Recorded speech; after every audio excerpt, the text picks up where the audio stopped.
When I start working with students, very quickly we have a create the solution discussion, which includes trying to understand in their type of learning the milestones that I teach. Everyone's different and everybody learns different. And we need to recognize that and actually embrace it. And that's one of the huge benefits of my system is it's customizable.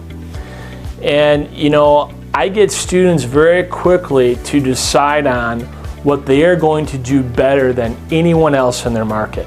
Take their strengths and decide how they can leverage those. And we have a quick discussion on what some of the most important things that they are looking for are. And even though most of the time I know what the answers are you interested in fees and cash flow and wealth, and almost 100% of the time it's all the above. But if they tell me that, then we have to focus on certain types of deals. And we have to focus on perhaps, value add deals. Now, if they tell me that they're financially set, or, they have a job, or, the cash flows and the fees aren't as important, I might try to convince them into doing land, because I think really smart money is starting to look at land, and I think that's the biggest back end. So, next we talk about their frustrations and pain. And, my personal philosophy is to exploit your strengths. And I'm not really big on, really trying to conquer your weaknesses.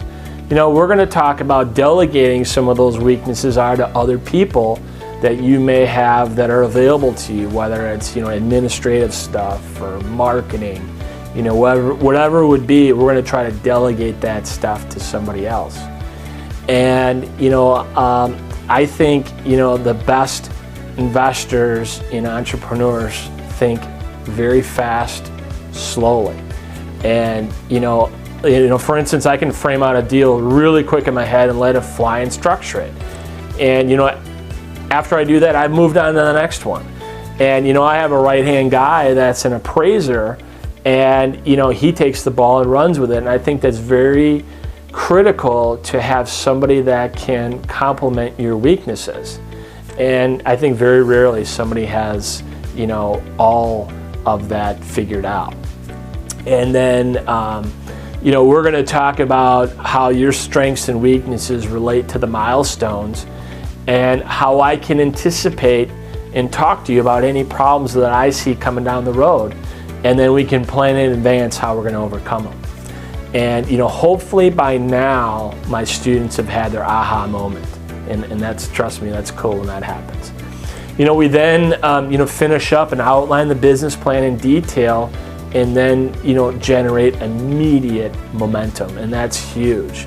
We get committed to the end goal by seeing how achieving all of these milestones are going to lead to that end goal, which is getting deals done.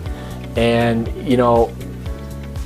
I think by this point, my students are so eager, they're ready to dive in and start conquering these milestones.